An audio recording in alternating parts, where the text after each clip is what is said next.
Joining me now is a UFC middleweight fighter who's coming off a win last November over Daniel Kelly, but more importantly, this man made his debut as a ring card boy this past weekend. It is none other than the Spartan himself, Elias Theodorou, back on the show. Elias, how the heck are you?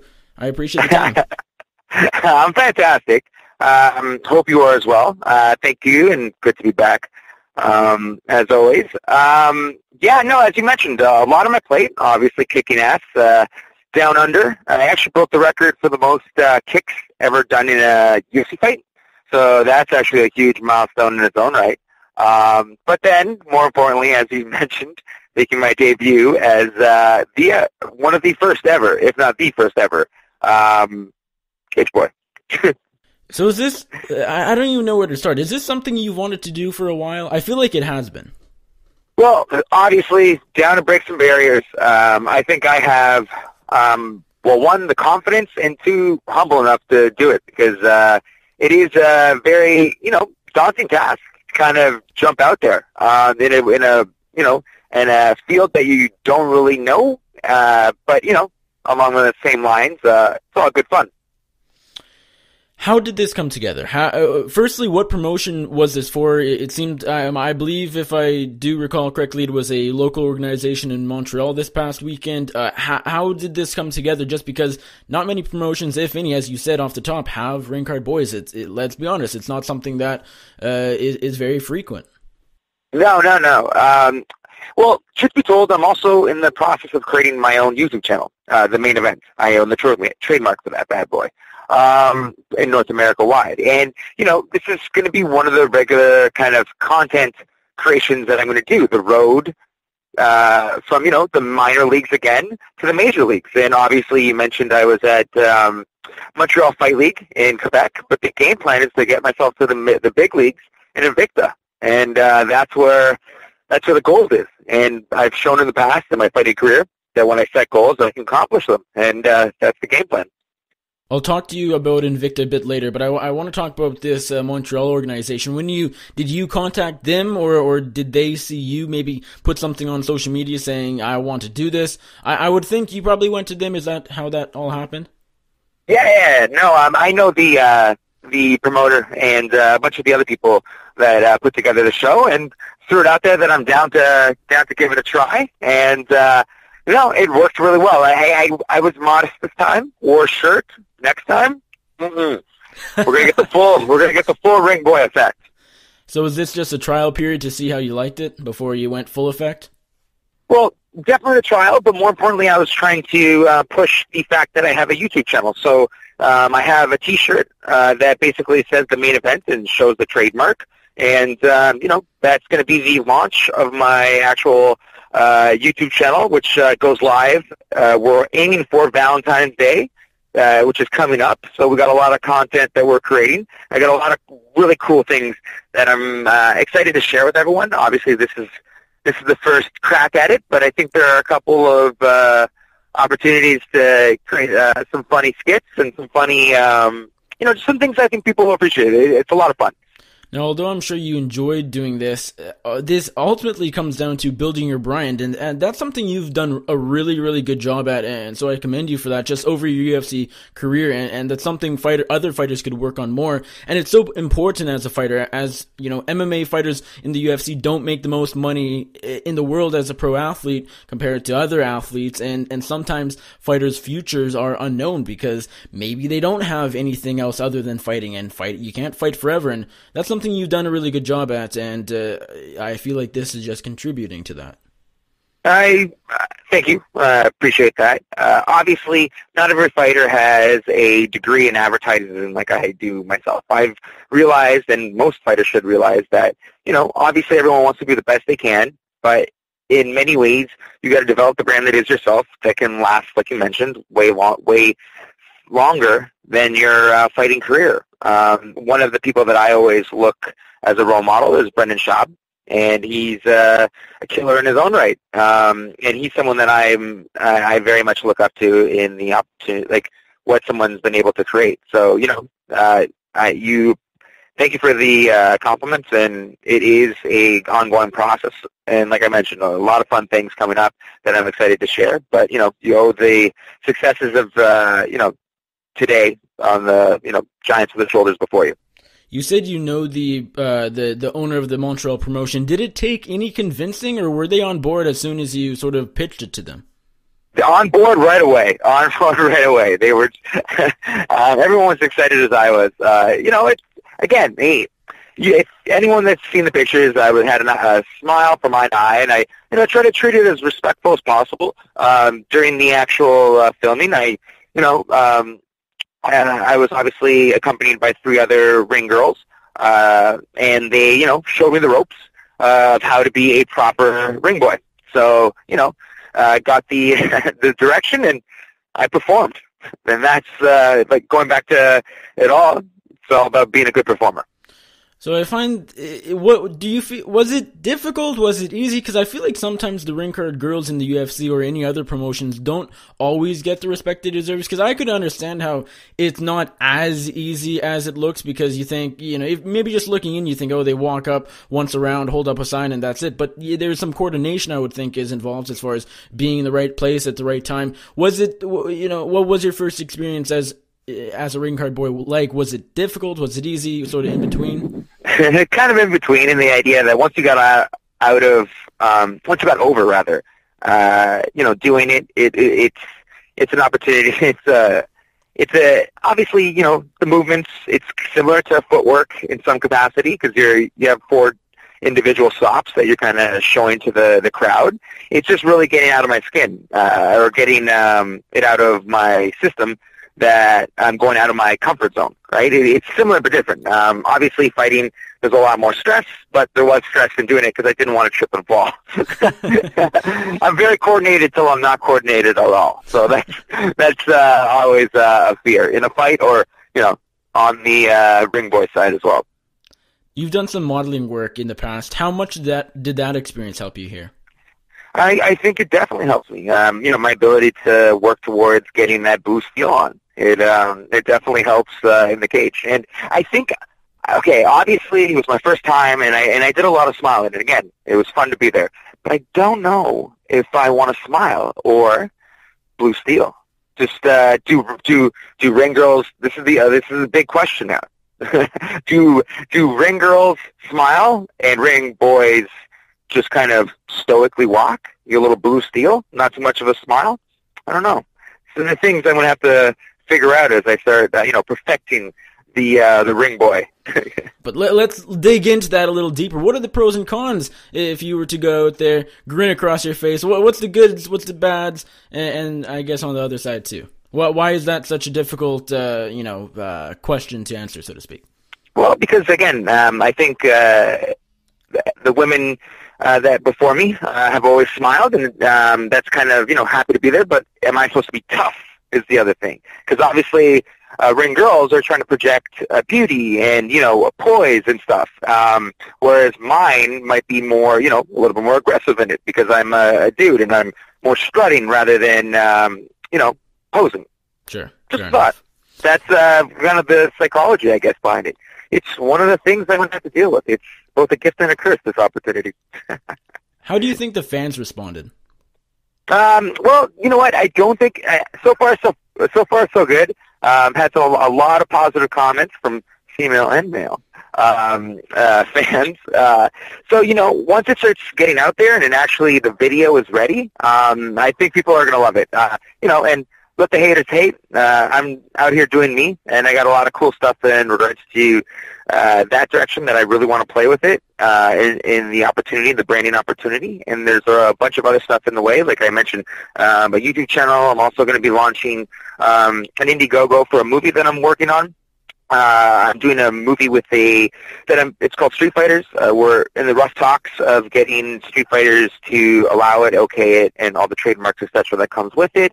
We already have 3 or 4 of the top Street Fighter competitors in the world on board. I have a world famous, basically a very, very skilled and set up resume in regards to a director on board with the film as well. His name is Gary Hans. I messed up the last name. But basically, he's worked on projects from Interstellar to all the new Planet of the Apes, and I believe the new X-Men as well, Juno. Like, there's a lot of projects in there, and that he has under his belt, and this will be another one of his feature films that he'll be working on. He was obviously the assistant director on the films beforehand, but that aforementioned. But he has a lot of experience on his belt as well. Well, you have a ton on your plate, and pardon my ignorance, but how much acting have you done in the past? I've had quite a bit of, different roles, whether it's being a fighter or being myself. I've been in a romantic comedy, a rom-com, more or less a important scene in the film. I've done action scenes, I've done stunt work, I've done modeling, like you said. It's something I definitely dabbled in when before I got to the major leagues, essentially. Okay. I'm curious, and I don't mean this to be, a bad question or to be offensive in any way, but I asked you what the fans' reaction of you being a ring card boy at this Montreal promotion last weekend. If you weren't as popular in the MMA field, in the MMA world as a UFC middleweight fighter, do you think the fan reaction would be the same? Well, no. Then that's obviously I'm leveraging, I guess, my credibility in the cage in regards to being a ring boy, obviously. But more importantly, talking about the brand capacity and the idea of first is king. I was the first one to do it, and I'm going to have a lot of fun doing it. Well, that's the thing. I was going to ask you next. Do you feel like you can be a trendsetter here? Do you think starting now this is going to become more and more popular? Well, I think once I make my Invicta debut, it'll be a game changer for sure. Okay. In your opinion, as a guy who's now done it, has it been okay just having ring card girls as sort of the norm? We've never really seen a ring card boy before. You're sort of, as I said earlier, setting this trend. You're sort of the first to do it. In your opinion, is it okay that only one gender has been in this role up until basically now? The idea of okay, I don't know. It's just been the way it's always been. Obviously, historically speaking, that's kind of the, in history terms, more often than not, the fighter has been the male up until obviously more recent in history in regards to like the 50s, 60s, etc. But it was just something that never kind of got looked at. And now I think with obviously the prominence of females in mixed martial arts, I think the idea of the trend, bucking the trend, is always a good thing, especially in regards to progress in any capacity. I got to ask you about Invicta FC. You mentioned it pretty much right off the hop that is the plan to move into that, as you said, the big leagues. Is that already in the works? Have you talked to Shannon Cap about that, or is that just sort of the goal? No, I've already talked to Shannon. She's very, very interested in the conversation, and it's definitely in the works. Okay. Can you say, do you have any idea when you might make your debut? How far away are we from this being a reality? Well, I know that they just announced their next event will be March 24th. So hopefully March 24th is when we get this done. Alrighty, sounds like a plan. I got to talk to you about a little bit of fighting. Your last fight, you picked up a decision win over Daniel Kelly. And I remember when I talked to you in Saskatoon, it was my first in-person interview, actually, way back August 2015. One of the things you said, you've always wanted to fight in Australia. I believe this was your first UFC fight in Australia. How good was it to finally get down under, even though maybe a couple of years too late? No, it was very fun. Fun in the sun, a month to be in Australia. That's what drove me to mixed martial arts in the first place. Obviously, learning martial arts and the capacity of all that, but also the fighter's journey and the ability to fight everywhere. We'll see where the next one is, but I'm always looking to travel and always looking to experience new sights and new memories that will last my whole career. And got the win with Dan. I got booed a little bit on the way out, but whatever. Still got my hand raised in the whole paycheck. But definitely looking forward. April's about when I want to get back in there. And, people on my radar are like Taos or Christoph Jocko. They're free, and like again, a lot of the opportunity is who's available, and then who's kind of on the top 15 area. So those are two people that I've seen that aren't fighting, but that's definitely where the direction I want to go. Well, you basically answered two questions I would have asked you. When do you want to fight, and are you wanting a top 15 guy? I mean, you mentioned Jotko, who is just outside the top 10. I think he's either 11 or 12. I know with Anderson and GSP gone, they've all sort of bumped up a little bit. And latest, though, is coming off a loss. He is not in the top 15. Does it really matter if they're ranked, or is it just sort of in that top 20 range? Yeah, definitely top 20, because, like, to be completely honest, I get paid the same no matter what. So, Taos is a name, and it's someone that I could, really prove myself. I think I can really prove myself against. And, he's a veteran in the sport. He's had a lot of wars. He's fought for the title. He's had a resurgence in regards to his striking. He's not a one-trick pony. He's a name. He's definitely a gatekeeper in capacity of getting myself into the top 15 myself. And Jocko's 12th best in the world. He's a great striker and will put a pace on me that I have to, find the puzzle. I can't rely on one specific thing with him. I got to be a mixed martial artist. And going back to, does it really matter? I think the rankings in some ways are flawed anyways. We all saw what happened with Thiago Santos, who just smashed another person, and up until I think this performance, he wasn't even in the top 15. If that guy is in top 10, I don't know what is. So, and again, just throwing out there, only person that he's beaten that hasn't gone to a decision. And the more times Santos wins, that's a bigger and better feat. Yeah, by knockouts. He's just knocking everyone dead, and I just barely lost. You know what I mean? Just hung up on, pulled a high crotch longer than I should have against the fence, and that's what he was training for. Even though I outstruck him in the first round, and then kind of a nil in the second, it was kind of even. And he definitely won in the third, but I don't think it was 2 10-8s. Like he, especially if you look at the video, a lot of it wasn't necessarily directly hitting me; it was hitting my hands. And because my hair was flying around, they just kind of wrapped it up. My only 2 losses are in Vegas right now. The only one that gets unlucky. And I actually share the curse with Patrick Cote. He and I have never won in Vegas. Wow. So what happens with that now? Do you want to never fight in Vegas because of that? You say in your Twitter bio you're superstitious. Do you never want to fight in Vegas again, or do you want to break that trend? Maybe we won't break it later, but I'm definitely superstitious in some capacity, especially when you talk about the first one. I definitely think I tied at least. You know what I mean? The first one when I lost to Thiago, and then the second one against Brad, I just watched it. I definitely won that. I won it 2-1. But shit happens. A little home cooking, but whatever. Survive till it's out. You know what I mean? And again, come full circle, and I'll have to run after this actually. But coming full circle in the conversation, one of the things I'm very proud about is from my first loss in Vegas to my second loss in Vegas, I've essentially matched what I make in income in sponsorships and other opportunities that come around. So even when I lose half my paycheck, I still have a whole paycheck waiting for me in other opportunities. And part of that was understanding that sometimes you can lose. So that was the positive. And kind of going back to the you don't win or you lose. You don't win and lose. You win and learn. I'm very proud of the idea that the actuality that I actually learned a lot after my first loss, and that was in the marketing capacity.